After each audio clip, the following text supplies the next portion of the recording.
নমস্কার, সুপ্রভাত। খবর দিনভর নিয়ে আপনাদের সঙ্গে রয়েছি আমি জুনেলা। দুর্গাপুরে বেসরকারি মেডিকেল কলেজের ডাক্তারি পড়ুয়াকে গণধর্ষণের অভিযোগ। এখনো পর্যন্ত 5 জনকে গ্রেফতার করেছে পুলিশ। গণধর্ষণের অভিযোগ ঘিরে গরম বাংলার রাজনীতি।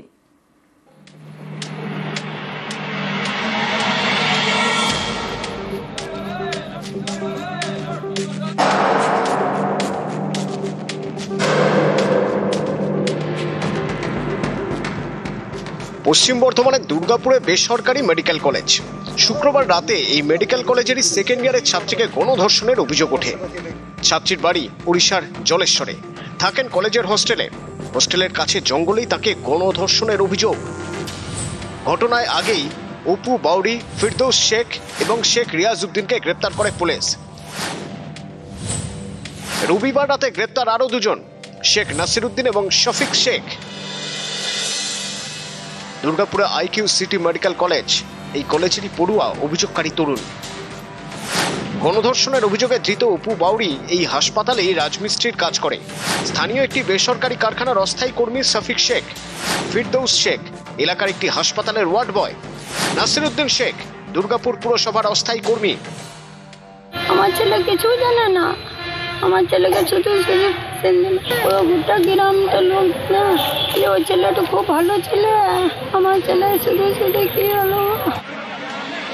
দুর্গাপুরে ডাক্তারি পড়ুয়াকে গণধর্ষণের অভিযোগ, এ নিয়ে বাংলার রাজনীতির হাওয়া গরম। বিরোধী দলনেতা হিসেবে আমি আজকে সকালে এসেই প্রথম পরিবারের সঙ্গে মিলিত হয়েছি। ওনার পিতৃদেব কান্নায় ভেঙে পড়েছেন আমার কাছে, আমাদেরও কান্না আসছে যে বাংলা অতিথি দেব ভব, আমরা উড়িষ্যার একজন মেয়েকে এখানে সুরক্ষিত রাখতে পারলাম না। এটা বাঙালি হিসেবে আমিও ব্যক্তিগতভাবে আমরা লজ্জিত, আমরা ক্ষমা প্রার্থী যে তার কন্যাকে সুরক্ষা দিতে পারলো না পশ্চিমবঙ্গ। এর থেকে লজ্জার আর কিছু হতে পারে না। শুভেন্দু অধিকারী হচ্ছে বাংলার লজ্জা। এই বাংলার লজ্জা বিজেপি, যারা অপরাজিতা বিলের মতো একটা প্রয়োজনীয় বিল, যেটা কিনা হস্তক্ষেপের বিরুদ্ধে ছিল, সেই বিলটাকে যারা আইন হতে দেয় না, তারা আসলে বাংলা এবং দেশের লজ্জা। শুভেন্দু অধিকারী বড় বড় বাতেলা মারার আগে জেনে নিন, উড়িষ্যা সরকারের প্রতিনিধিরা তারা এসে বলেছেন যে পুলিশের যে এখানে তদন্ত প্রক্রিয়া, সেই তদন্ত প্রক্রিয়া একদম যথাযথ। দুর্গাপুরের সিটি সেন্টার, এখানে ধর্ণা মঞ্চ তৈরি করে বিজেপি, সেখানে উত্তেজনা, বিজেপি পুলিশ ধস্তাধস্তি। দুর্গাপুরে বেসরকারি মেডিকেল কলেজের সামনে উত্তেজনা ছড়ায়, বিক্ষোভ দেখায় এসইউসিআই। এদিনই দুর্গাপুর আদালতে বিক্ষোভ দেখান মহিলা আইনজীবীরা। নিউজ 18 বাংলা। নির্যাতিতা নিরাপত্তা সুনিশ্চিত করেছে পুলিশ। ঘটনাস্থলে থাকা 5 জনকে গ্রেফতার, কঠোরতম শাস্তির ব্যবস্থা। শুরু থেকে পরিবারের সব রকম প্রশাসনিক সাহায্য। সাংবাদিক বৈঠকে দাবি আসানসোল দুর্গাপুরের পুলিশ কমিশনার সুনীল চৌধুরীর। ঘটনার খবর পাওয়ার সঙ্গে সঙ্গে আমরা এফআইআরটা রেজিস্টার করি, ইনভেস্টিগেশন স্টার্ট করি। প্রথম দিনেই আমরা 3 জন আসামিকে অ্যারেস্ট করি। এখন অবধি আমরা 5 জন যারা ছিল অ্যাকিউজড পারসন, যারা প্লেস অফ অ্যাকুরেন্সে যাদের প্রেজেন্স পাওয়া গেছে, আমরা অ্যারেস্ট করে নিয়েছি। যে নির্যাতিতার পরিবার আছে তাদের পাশে আমরা সবসময় আছি এবং ওদেরকে সব ধরনের প্রতিশ্রুতি আমরা দিয়েছি। ওদের পার্সোনাল সেফটি অ্যান্ড সিকিউরিটির ব্যাপারে আমি নিজে ওনাকে বলেছি। তারপরে ভিকটিম গার্লের সবসময় আমরা একটা লেডি অফিসার এবং গার্ড, পার্সোনাল গার্ড ওখানে হসপিটালে দিয়ে রেখেছি। যতগুলো আসামি আছে আমরা কঠোরতম শাস্তি এনশোর করব। দুর্গাপুরে ওড়িশার ডাক্তারি পড়ুয়াকে গণধর্ষণের অভিযোগ। নির্যাতিতার সঙ্গে ফোনে কথা ওড়িশার মুখ্যমন্ত্রী মোহন চরণ মাঝির। ওড়িশা মহিলা কমিশনের চেয়ারপারসন শোভনা মহান্তের উপস্থিতিতে তরুণী এবং তাঁর মায়ের সঙ্গে কথা বলেন ওড়িশার মুখ্যমন্ত্রী। অভিযুক্তদের কড়া শাস্তির আশ্বাস। हेलो, हाँ एबे केमती देह अछि तुमरो? टिके ठीक लागुछि तो? है अच्छा, धीरे धीरे देह टिके सुस्थ हो आसुछि। हाँ सबू आमर ओडिशार सब लोक मैंने सब जाइछंती, महिला माने जाइछंती, ताकू सब कथबार्ता होउछ। हाँ सेठी पुलिस सिक्यूरीटी को पठा होईछि सब व्यवस्था आम अरेंजमेंट करूछु आ जमा चिंता कर ना धैर्य धर बुझल हाँ धैर्य धर असीम साहस और सहित पुणी आउ थे सामना को आस सामना कर तुम सांगे ओडिशा सरकार বিপর্যস্ত উত্তরবঙ্গ দুর্গতদের পাশে দাঁড়াতে ফের উত্তরে মুখ্যমন্ত্রী নাগরাকাটা মেডেলি থেকে মালবাজার একাধিক জায়গায় গেলেন, ত্রাণ বিলি করলেন, মৃতদের পরিবারের হাতে আর্থিক সাহায্য তুলে দিলেন। ভুটানের জলে এত বড় ঘটনা ঘটেছে, আমরা অনেক দিন ধরে বলছি ইন্ডো রিভার ভুটান কমিশন করা উচিত। এই যে ভুটানের জলে এত ক্ষতি হয়েছে, আমরা চাই যে ওরা ক্ষতিপূরণটাও দিক। সবটাই তো আমাদের করতে হয় ওয়েস্ট বেঙ্গল গভর্নমেন্টকে, না দিল্লি 1 পয়সা দেয় না কেউ 1 পয়সা দেয়। বিপর্যস্ত উত্তরবঙ্গ, পাহাড় থেকে ডুয়ার্স সর্বত্রই ধ্বংসস্তূপ, নিশ্চিহ্ন হয়ে গিয়েছে ঘর বাড়ি, ঠিকানা হারিয়ে ত্রাণ শিবিরেই আশ্রয় নিয়েছেন হাজার হাজার মানুষ। দুর্গতদের পাশে দাঁড়াতে ফের উত্তরবঙ্গে মুখ্যমন্ত্রী মমতা বন্দ্যোপাধ্যায়। সোমবার প্রথমেই তিনি যান নাগরাকাটার বামুনডাঙ্গায় গাঠিয়া সেতু ভেঙে গিয়েছে, ফলে গাড়ি থেকে নেমে কিছুটা পথ হেঁটে যেতে হয় মুখ্যমন্ত্রীকে। তারপর অন্য গাড়িতে উঠে ত্রাণ শিবিরে পৌঁছন তিনি। মৃতদের পরিবারের হাতে আর্থিক সাহায্য তুলে দেন, চাকরির নিয়োগপত্র দেন। নিরাপত্তা বেষ্টনী ভেঙে কমিউনিটি কিচেনেও যান মমতা বন্দ্যোপাধ্যায়। টন্ডু চা মহল্লার ত্রাণ শিবিরে যান মুখ্যমন্ত্রী। ভুটানের জলে এত বড় ঘটনা ঘটেছে, আমরা অনেক দিন ধরে বলছি ইন্ডো রিভার ভুটান কমিশন করা উচিত। এই যে ভুটানের জলে এত ক্ষতি হয়েছে, আমরা চাই যে ওরা ক্ষতিপূরণটাও দিক। সবটাই তো আমাদের করতে হয় ওয়েস্ট বেঙ্গল গভর্নমেন্টকে, না দিল্লি 1 পয়সা দেয় না কেউ 1 পয়সা দেয়। আপনাদের অনেক কাগজপত্র হারিয়ে গেছে, সেই জন্য স্পেশাল ক্যাম্প করা হবে। যার যা হারিয়েছে সেগুলো লেখান, তাহলে ডুপ্লিকেট কাগজ পাবেন।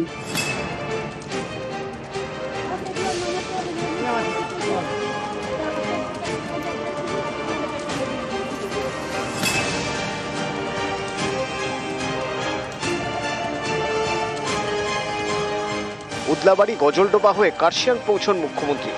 আবির ঘোষাল, নিউজ 18 বাংলা। শালাকে খুনের অভিযোগে গ্রেপ্তার জামাইবাবু। বেঙ্গালুরুতে শালার গাঁজার ব্যবসা হাতাতে খুন। আরো একবার আপনাদের জানাই, শালাকে খুনের অভিযোগে গ্রেপ্তার জামাইবাবু। বেঙ্গালুরুতে শালার গাঁজার ব্যবসা হাতাতে খুন। দশমীর রাতেই বারুইপুরের শালার গলা কেটে খুন। আর শালাকে খুনের অভিযোগে গ্রেপ্তার জামাইবাবু। আরো বিস্তারিত বলবে অর্পণ মণ্ডল আমাদের সঙ্গে রয়েছে। অর্পণ, ঠিক কি জানা যাচ্ছে, কি ঘটেছিল? দেখো, ব্যাঙ্গালোরে কাজ করতেন এই শান্ত, এবং তার যে সেখানে গাঁজার ব্যবসা ছিল, সেই গাঁজার ব্যবসা হাতাতেই তার জামাইবাবু তার শালাকে খুন করেন, এমনই তথ্য উঠে এলো। প্রায় 9 দিন পর পুলিশের হাতে গ্রেপ্তার হলেন জামাইবাবু সহ আরো 3 জন যারা এই খুনে সাহায্য করেছিলেন। পুলিশের তদন্তে যা উঠে এসেছে তা দশমীর দিন সন্ধ্যা থেকেই তা শালার সঙ্গে সে বিভিন্ন এলাকায় তারা সেখানে ঘুরেছেন। তারা মদ্যপানের আসর বসিয়েছিল এবং সেখানে আগের থেকে শালা সে নিজেই ধারালো অস্ত্র কিনে রেখেছিল। তারপর সে তার গলায় কোপ বসায়। তার কাছে ধন্যবাদ।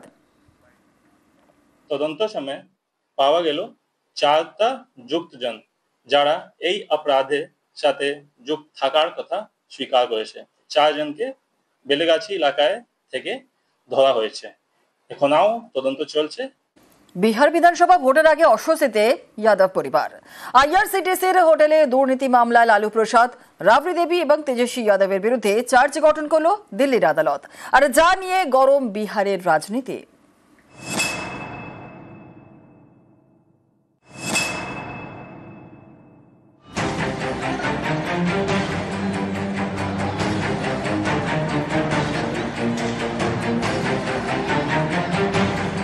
নভেম্বরে বিহারে বিধানসভা নির্বাচন, কদিন পরেই শুরু হবে প্রার্থীপদে মনোনয়ন দাখিলের প্রক্রিয়া।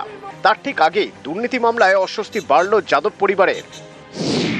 আইআরসিটিসি দুর্নীতি মামলায় লালু প্রসাদ যাদব, রাবড়ি দেবী এবং তেজস্বী যাদবের বিরুদ্ধে চার্জ গঠন করল দিল্লির রোজ অ্যাভিনিউ আদালত। অপরাধমূলক ষড়যন্ত্র এবং প্রতারণার ধারায় চার্জ গঠন হয়েছে। আদালতের নির্দেশ মতো চার্জ গঠনের সময় এজলাসে উপস্থিত ছিলেন লালু প্রসাদ যাদবরা। সিবিআই এর চার্জশিট অনুযায়ী ঘটনাটি 2004 থেকে 14 সালের মধ্যে হয়েছে। সে সময় রেলমন্ত্রী ছিলেন লালু প্রসাদ যাদব। রেলেরই সংস্থা আইআরসিটিসির হাতে থাকা দুটি হোটেল লিজ দেওয়া হয় একটি বেসরকারি সংস্থা সুজাতা হোটেলস প্রাইভেট লিমিটেডকে। হোটেল দুটি পুরী এবং রাঁচিতে। সিবিআই এর অভিযোগ, এই লিজ পাইয়ে দেওয়ার বিনিময়ে ঘুষ হিসেবে জমি নিয়েছিলেন তৎকালীন রেলমন্ত্রী লালু প্রসাদ যাদব। 2017 সালে এফআইআর দায়ের করে তদন্ত শুরু করে সিবিআই। 2025-এ চার্জ গঠন হলো।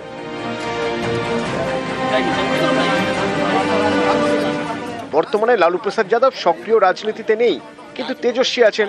তিনি বিহারের বিরোধী দলনেতা। এবারের বিধানসভা ভোটে বিরোধী জোটের সম্ভাব্য মুখ্যমন্ত্রী পদপ্রার্থী। এমন সময় দুর্নীতি মামলায় তার বিরুদ্ধে চার্জ গঠন। ট্রায়ালের একটা চার্জ ফ্রেম হওয়া আর ট্রায়াল ভারতবর্ষের সময় সাপেক্ষ ব্যাপার। ট্রায়ালে চার্জ ফ্রেম হয়েছে, এরপর ডিসচার্জ পিটিশনের জায়গা আছে, ফ্রডের বিষয় আসছে, একটা সরকারি চাকরি মানে সরকারি জায়গায় বসে থেকে সেটা অপব্যবহারের বাস্তবগুলো আসছে। যে কেউ যদি আজকে মুখ্যমন্ত্রীর ক্যান্ডিডেট দাবিদার হয় তাহলে তার ক্ষেত্রে সেগুলো একটা সোশ্যাল স্টিগমাতে আসতেই পারে। আগামী ভোটে এটার কোনো এফেক্ট টেকনিক্যালি পড়ছে বলে মনে হয় না, বাট মানুষের চিন্তাধারার কি এফেক্ট পড়বে সেটা তো মানুষই বলতে পারবে। দুর্নীতি মামলায় যাদব পরিবারের বিরুদ্ধে চার্জ গঠন, জানিয়ে সরগরম ভোটের বিহার। चले हैं तेजस्वी बाबू बिहार बदलने और 420 का आरोप तय कराकर अपने खिलाफ। 420 क्या होता है आपको तो बताने की जरूरत नहीं, धोखाधड़ी, सजा 7 साल। तो कौन सा बिहार आप बनाने वाले हैं जब आपकी ये छवि है और आपके खिलाफ कोर्ट ने ये पाया है। चुनाव आया है तो इस तरह की चीजें होंगी। शुरू से ही पॉलिटिकल वेंडेटा, जिस व्यक्ति ने 90,000 करोड़ का मुनाफा रेलवे को दिया, हर बजट में किराया कम किया, ऐतिहासिक रेलवे मंत्री के रूप से जाने गए, हार्वर्ड एनसीआर से लेकर के आईएम के बच्चे लालू जी से पढ़ने आए, मैनेजमेंट गुरु के नाम से जाना गया। बिहार के लोग जानते हैं, देश के लोग जानते हैं कि सच्चाई क्या है। हम लोग हमेशा से लड़ते आए हैं और तूफानों से लड़ने में मजा ही कुछ और है। जब तक भाजपा रहेगी और मेरा उम्र रहेगा, हम भाजपा से लड़ते रहेंगे। न्यूज़ 18 बांग्ला।